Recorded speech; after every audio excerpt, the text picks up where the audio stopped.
Hola, ¿qué tal? Hoy les hablaré sobre el aparato de Golgi. Para comenzar, hay que saber qué es el aparato de Golgi. El aparato de Golgi es un organelo celular que tiene como función manejar las proteínas sintetizadas por el retículo endoplasmático para transformarlas y exportarlas al resto del organismo. Estas proteínas, a su paso por el aparato de Golgi, llevan a cabo un proceso de modificación antes de El aparato de Golgi se encuentra específicamente desarrollado en las células que tienen como funciones relacionadas con la secreción de sustancia. Un caso de eso serían como las células del sistema nervioso o endocrino. Como tal, el aparato de Golgi es una de las estructuras que conforman el interior de las células, tanto de organismos animales como de organismos vegetales. Sin embargo, su estructura es más compleja en células animales. Hablaremos sobre las funciones del aparato de Golgi. El aparato de Golgi tiene como función modificar, almacenar y exportar proteínas sintetizadas al retículo endoplasmático a distintas partes del cuerpo. Las proteínas ingresan en el aparato de Golgi y luego son transportadas a lo largo de una serie de cisternas por las cuales las enzimas actúan para modificarlas. En este proceso, las proteínas reciben un fragmento de glúcidos o lípidos, con lo cual se producen las glicoproteínas, las glucoproteínas, los glucolípidos y las lipoproteínas. Posteriormente, las proteínas serán empaquetadas en las membranas para formar dos tipos de vesícula. Estos dos tipos de vesículas son las vesículas secretoras, las cuales llevan proteínas al exterior de la célula para ser liberadas. Y también están las vesículas de almacenamiento o lisosomas, las cuales donde las proteínas permanecen en el citoplasma de la célula hasta el momento de ser exportada. Allí está formado por una serie de cisternas adosadas, en las cuales se pueden clasificar según su posición y función de esta manera: cisterna sí, cisterna intermedia y cisterna trans. En la cisterna sí es donde se encuentra más próxima al retículo endoplasmático rugoso, en la cual recibe vesículas de transición que contienen las proteínas que serán transformadas. En las cisternas intermedias son aquellas que se encuentran en la zona intermedia del aparato de Golgi entre la cisterna cis y la cisterna trans. Ahora les hablaré sobre el citoesqueleto. El citoesqueleto es una estructura celular compuesta por filamentos, en la cual se encuentra dispersa por el citoplasma, y la función principal de este citoesqueleto es el de sostén y el de mantener la arquitectura y forma celular. Estructuralmente se compone de tres tipos de fibras que son clasificadas de acuerdo a su tamaño. Cada una de estos le otorga una propiedad específica a la red. En el caso de los microtúbulos, esto le da forma a la célula, además de que se asocian con la habilidad de cada célula al moverse de un lado a otro. Este tipo de microtúbulos son filamentos largos formados por la proteína tubulina. En el caso de los filamentos de actina, estos son filamentos que poseen un diámetro de 7 nanómetros. También son conocidos como microfilamentos. Este tipo son monómeros que constituyen los filamentos, son partículas en forma de globo. El citoesqueleto es una estructura celular compuesta por filamentos, en la cual se encuentra dispersa por el citoplasma, y la función principal de este citoesqueleto es el de sostén y el de mantener la arquitectura y forma celular. Estructuralmente se compone de tres tipos de fibras que son clasificadas de acuerdo a su tamaño.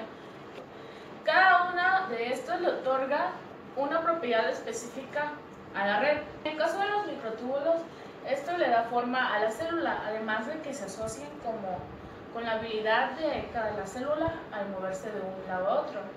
Este tipo de microtúbulos son filamentos largos formados por la proteína tubulina. En el caso de los filamentos de actina, estos son filamentos que poseen un diámetro de 7 nanómetros. También son conocidos como microfilamentos. Este tipo son monómeros que constituyen los filamentos, son partículas en forma de...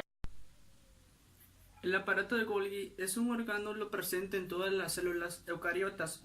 Pertenece al sistema endomembranas. Está formado por unos 80 dictosomas, dependiendo del tipo de célula. Y estos dictosomas están compuestos entre 40 o 60 sáculos, o mayormente conocidos como cisternas, aplanados y rodados en la membrana, que se encuentran apilados unos encima de otros y cuya función es completar la fabricación de algunas proteínas. Funciona como una planta empaquetadora, modificando las vesículas del retículo endoplasmático rugoso. El material nuevo de las membranas está formado en varias cisternas del aparato de Golgi. Estructuras. El aparato de Golgi se divide en tres regiones funcionales. Como primera tenemos la región cis-Golgi. Es la interna y proximal al retículo. De él recibe las vesículas de transmisión, que son sáculos con proteínas que han sido sintetizadas por el retículo endoplasmático rugoso, introducidas dentro de sus cavidades y transportadas por el lumen hasta la parte más externa del retículo. Estas vesículas de transmisión son el vehículo de dichas proteínas, que serán transportadas a la cara externa del aparato de Golgi. 2. Región medial. Es una zona de transición. En esta parte transitan las vesículas, las proteínas que ya han sido sintetizadas. Región trans-Golgi. Es la que se encuentra más cercana a la membrana plasmática. De hecho, sus membranas, ambas unitarias, tienen una composición similar.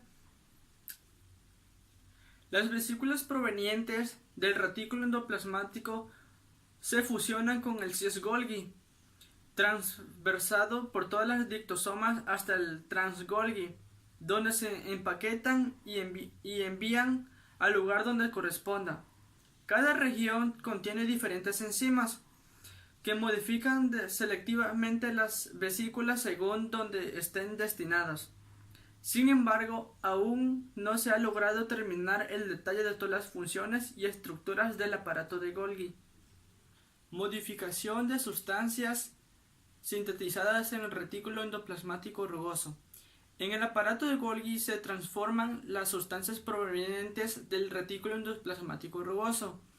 Estas transformaciones pueden ser agregaciones de restos de carbohidratos para conseguir la estructura definitiva, o para ser protolizados y así adquirir su conformación activa. Secreción celular. Las células atraviesan todos los sáculos del aparato de Golgi y cuando llegan a la cara trans del dictosoma en forma de vesículas de secreción, son transportadas a su destino fuera de la célula, atravesando la membrana citoplasmática por exocitosis. Mecanismo de transporte. Actualmente existen dos mecanismos de transporte. Por este lado tenemos el modelo de maduración de las cisternas. Las cisternas del aparato de Golgi llevan a cabo un movimiento interdireccional donde la región cis, donde se forma, hasta la región trans, donde son destruidas. Las vesículas del retículo endoplasmático se fusionan con los dictosomas en la región cis para dar lugar a una nueva cisterna, lo que podría generar el movimiento de la cisterna a través del aparato de Golgi a medida que se van formando nuevas cisternas en la región cis. El modelo de transporte vesicular. El modelo de transporte vesicular asume que el aparato de Golgi es un organelo muy estable y estático, dividido en dos compartimentos que se dividen en dirección cis y dirección trans. Las vesículas son las encargadas de transportar el material entre el retículo endoplasmático y el aparato de Golgi, y entre diferentes compartimentos de este. La direccionalidad vendría dada por las proteínas transportadas en el interior de las vesículas. cuyo destino determinaría el movimiento de avance o retroceso a través del aparato de Golgi, aunque también podría suceder que la direccionalidad no fuera necesaria y el destino de las proteínas viniera ya determinado desde el retículo endoplasmático. Al margen de esto, es probable que el transporte de vesículas se encuentre asociado al citoesqueleto por medio de filamentos de actina, encargados de asegurar la fusión de las vesículas con sus correspondientes compartimentos. Transporte a través de la membrana. Tipo de transporte. Una forma muy simple de clasificar las modalidades de transporte atiende al punto de vista del consumo de energía metabólica. Así, el transporte que no utiliza energía se define como transporte pasivo, mientras que el que consume se denomina transporte activo. En el caso de transporte pasivo, el soluto se mueve siempre a favor del gradiente, que se convierte en la fuerza de la conducción para el movimiento. Además, existe la posibilidad de dividir los sistemas de transporte en otros dos grupos, según que necesita la presencia de una proteína transportadora o no. Así tenemos por un lado el transporte libre, en el que el soluto atraviesa la membrana por diversos lugares, pero sin el concurso de transporte alguno, y el transporte mediado, en el que se requiere la presencia de una proteína de membrana específica para el soluto a transportar. También el espacio extracelular, pues en unos momentos les pondré las imágenes. Espacio intracelular. Empecemos con el transporte pasivo. Ómosis es lo que hay en el transporte pasivo. La homólisis es un tipo de transporte pasivo en la cual solo las moléculas de agua son transportadoras a través de la membrana. El movimiento se realiza a favor de la gradiente, esto es desde el medio de mayor concentración de agua hacia el menor concentración de agua. Con ello permite equilibrar las concentraciones del soluto de los medios separados por la membrana celular. La función de la ómosis es mantener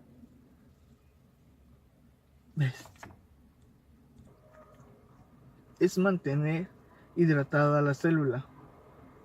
Dicho proceso no requiere el gasto de energía. La membrana celular deja pasar el agua, pero no los solutos. En el caso de las soluciones intra y extracelular, el agua se moverá desde la solución que presente a una menor concentración a la que tenga la mayor concentración. Regulación del volumen celular. El mantenimiento del volumen es un parámetro imprescindible para la supervivencia de la célula. Este mantenimiento se logra mediante una adecuada cantidad de agua en el interior celular. Transporte activo. En este tipo de transporte se produce un consumo de energía, dado que el movimiento se realiza en contra de gradiente de concentración, potencial químico o electroquímico.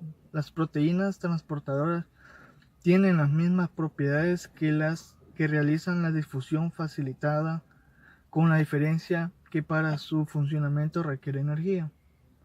Las proteínas portadoras del transporte activo poseen actividad ATP-pasa, que significa que pueden romper el ATP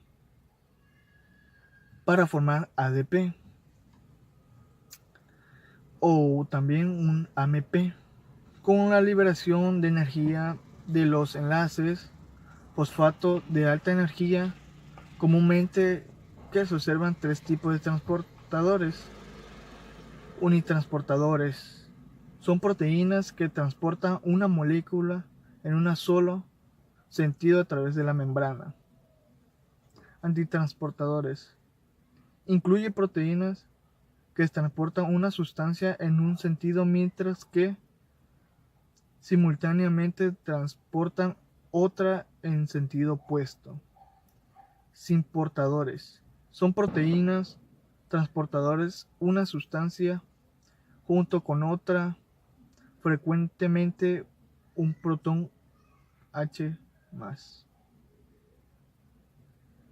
En el transporte activo primario, en el que se consume energético, normalmente el ATP está acoplado directamente al movimiento del soluto a transportar. Un ejemplo de este transportamentario es el Na más K más ATP pasa, presente en la membrana de la mayoría de las células animales, que bombea sodio más hacia afuera de la célula, más K más hacia dentro, manteniendo los gradientes de concentración a través de la membrana a una menor concentración a la que tenga la mayor concentración. Regulación del volumen celular. El mantenimiento del volumen es un parámetro imprescindible para la supervivencia de la célula. Este mantenimiento se logra mediante una adecuada cantidad de agua en el interior celular. Transporte activo. En este tipo de transporte se produce un consumo de energía, dado que el movimiento se realiza en contra de gradiente de concentración, potencial químico o electroquímico. Las proteínas transportadoras tienen las mismas propiedades que las que realizan la difusión facilitada, con la diferencia que para su funcionamiento requiere energía. Las proteínas portadoras del transporte activo poseen actividad ATP pasa, que significa que pueden romper el ATP para formar ADP o también un AMP, con la liberación de energía de los enlaces fosfato de alta energía. Comúnmente que se observan tres tipos de transportadores. Unitransportadores. Son proteínas que transportan una molécula en un solo sentido a través de la membrana. Antitransportadores. Incluye proteínas que transportan una sustancia en un sentido mientras que simultáneamente transportan otra en sentido opuesto. Simportadores. Son proteínas transportadores una sustancia junto con otra, frecuentemente un protón H+. En el transporte activo primario, en el que se consume energético, normalmente el ATP está acoplado directamente al movimiento del soluto a transportar. Un ejemplo de este transportamentario es el Na más K más ATP pasa, presente en la membrana de la mayoría de las células animales, que bombea sodio más hacia afuera de la célula, más K más hacia dentro, manteniendo los gradientes. Buenas tardes, mi nombre es Roberto Calderón y les voy a hablar sobre la válvula placentaria. La placenta es un órgano que desarrolla durante la gestación de las células de los mamíferos, ya que esta consiste en una masa esponjosa adherida al útero, a través de la cual se establece el intercambio de oxígeno y sustancias nutritivas entre la madre y el feto. Al momento de realizarse la fecundación, la placenta aparece y durante los 9 meses esta se agranda según las dimensiones del bebé. La misma se logra desarrollar gracias a las células que poseen los espermatozoides y el óvulo. La placenta es responsable de transmitir los nutrientes, hormonas y oxígeno al bebé, así como la eliminación de desechos. Además, de que la placenta que produce la hormona gonadotropina, asimismo se producen otras hormonas, ya que estas ayudan a las mujeres a ver el cambio materno como son las mamas. La membrana interna, llamada amnios, contiene el líquido amniótico y el feto en su interior. La membrana exterior, llamada corium, es la que contiene el amnios y una parte de la placenta. Las funciones de la placenta. Algunas de las funciones vendrían siendo el metabolismo placentario. La placenta, especialmente al principio del embarazo, sintetiza el glucógeno, el colesterol y ácidos grasos, ya que estas actúan como fuente de nutrientes y energía para el feto. Muchas de sus actividades metabólicas son importantes y otras dos funciones importantes como es la secreción endocrina, ya que estas actúan como fuente de nutrientes y energía para el feto. Muchas de sus actividades metabólicas son importantes y otras dos funciones importantes como es la secreción endocrina.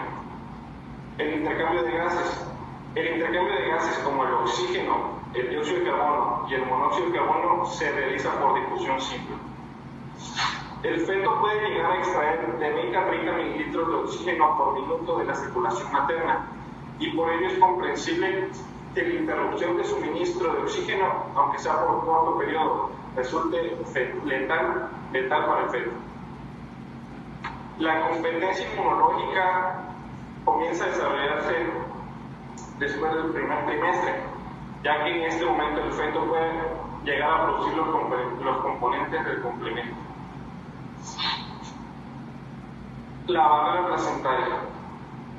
La placenta es una barrera celular muy compleja, derivada biológicamente de tejidos fetales y maternos. La mayoría de fármacos administrados a la madre son también capaces de atravesar la barrera placentaria, ya que esta vendría siendo por medio de la circulación fetal.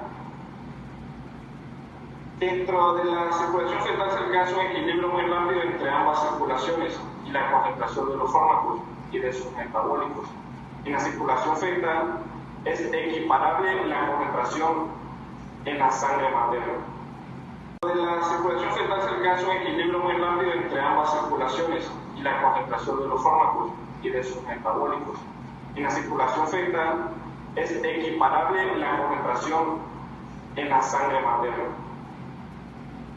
Los fármacos pueden llegar a afectar al feto cuando se utilizan a lo largo de la gestación y también cuando se emplean al momento del parto. Su administración, sobre todo el primer trimestre de la gestación, ya que pueden originar efectos de tipo morfológico.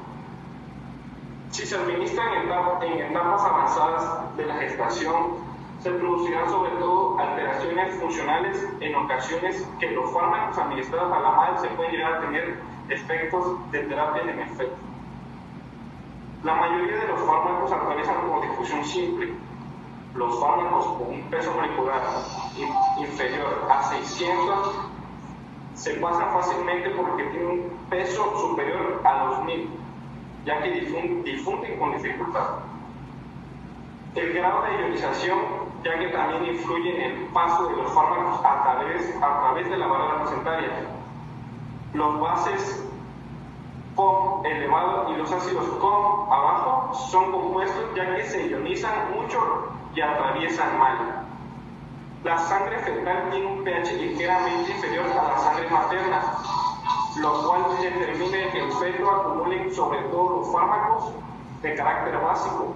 Los ácidos COM abajo son compuestos ya que se ionizan mucho y atraviesan mal. La sangre fetal tiene un pH ligeramente inferior a la sangre materna, lo cual determina que el feto acumule sobre todo los fármacos de carácter básico. La lipofiltración también favorece el paso. Es importante mencionar que las características morfológicas de la placenta varían según se progresa la gestación. La superficie de intercambio entre la circulación materna y el fetal va aumentando y las capas de tejido interpuestas entre los capilares fetales y la sangre materna van disminuyendo de grosor. La válvula placentaria es muy eficiente como los pulmones, ya que para el intercambio de gases, la hipoxia fetal resulta de factores que disminuyen los flujos sanguíneos uterinos y fetales. Los anestésicos inhalados, ya que también pueden llegar a traspasar la membrana placentaria y afectar la respiración del feto, ya que si se utilizan durante el embarazo. Los anestésicos llegan a causar depresión respiratoria en el recién nacido. La transferencia placentaria depende de 3 factores: los factores maternos, los placentarios y los fetales. Es todo, gracias. Barrera hematoencefálica. La barrera hematoencefálica es una red capilar constituida por células endotelales en la red capilar del sistema nervioso central. El endotelio es uno de los capilares cerebrales que se caracteriza por que cada borde celular está íntimamente unido a la célula adyacente que hace impermeable la pared interna del capilar. En los mamíferos, la barrera hematoencefálica regula y restringe el acceso al parénquima nervioso de múltiples sustancias y moléculas que circulan en la sangre. Para mantener una homeostasis del sistema químico del sistema nervioso central. Una de las funciones es que evitan que cualquier sustancia no liposoluble la atraviese. La barrera hematoencefálica está constituida por una unión ajustada celular endotelial, un periocito, la luz del vaso sanguíneo, que es básicamente donde transporta la sangre, y la membrana basal y el astrocito. Los astrocitos son células localizadas en el sistema nervioso central, encéfalo y médula espinal. Las funciones parecen limitarse a mantener la homeostasis neuronal y la formación de barreras para el sistema nervioso central. Una de las funciones implícitas de la barrera hematoencefálica son protección al cerebro y transporte selectivo de la red capilar al parénquima cerebral. Las sustancias que atraviesan por transitosis mediada por receptores, difusión transmembranal, mecanismos de acero y transportadores. Las sustancias básicamente tienen dos vías de ingreso al sistema nervioso central, que son por circulación capilar o por difusión al líquido cefalorraquídeo. En el primer caso, las moléculas deben atravesar una pared de los capilares que constituye propiamente la barrera hematoencefálica. Las células endotelales de estos capilares difieren por la ausencia de poros intracelulares. Estas células están estrechamente adosadas y existen bandas de cierre herméticamente en el espacio intracelular. Existe una membrana basal que actúa como revestimiento contiguo alrededor del endotelio. Además hay una capa discontinua de pericitos, células en forma de araña cuyas prolongaciones citoplasmáticas siguen un curso circunferencial alrededor del capilar. Los capilares de otros tejidos están en estrecho contacto con las células, pero los capilares del sistema nervioso central, la disposición de las células gliales, forman un revestimiento que impide el paso que recubre el 85% de la superficie capilar. La dificultad del paso de las sustancias al llegar al cerebro se debe a que debe atravesar una sucesión de membranas antes de llegar. La barrera hematoencefálica y barrera hematocefalorraquídea se engloban en un solo concepto como hematoencefálica. La barrera refiere cierta impermeabilidad en el sistema nervioso central y constituye alrededor un factor de protección frente a sustancias que ingresan al organismo. Las características para que un líquido pueda ingresar a la barrera hematoencefálica es que deben de tener bajo peso molecular y deben de tener afinidad por agua, lípidos y proteínas. El transporte de sustancias del cerebro depende de mecanismos de transporte de la barrera y difusión de estos compuestos. Depende también de las características físico-químicas de la molécula. Hay varios tipos de transporte en los que se encuentran el transporte mediado por portadores, que son moléculas relativamente pequeñas y que las transportan a través de la membrana celular endotelial, que es usada para facilitar el paso de nutrientes. Otro tipo de transporte es el activo de salida, que básicamente son funcionales de aniones orgánicos que están presentes en la barrera hematoencefálica y restringen la captura de ciertas sustancias y moléculas en el cerebro. Estos sistemas se conocen como transporte de salida e incluyen glucoproteína P, el mediado por receptores que básicamente depende de energía y es saturable. Los receptores son capaces de transportar moléculas grandes como proteínas y partículas pequeñas. Para que una sustancia pueda penetrar libremente a través de un endotelio cerebral, la hidrofobicidad es la molécula, básicamente, que es el requisito importante. También tiene que tener un peso molecular inferior a 600 altos para tener una entrada pasiva a la membrana. Además, las predicciones sobre la permeabilidad también incluyen el potencial de una molécula para adherirse a los iones de hidrógeno. Por tanto, la sustitución de grupos de unión de hidrógeno por grupos que no tienen afinidad por estos iones aumenta la lipofilicidad de la molécula.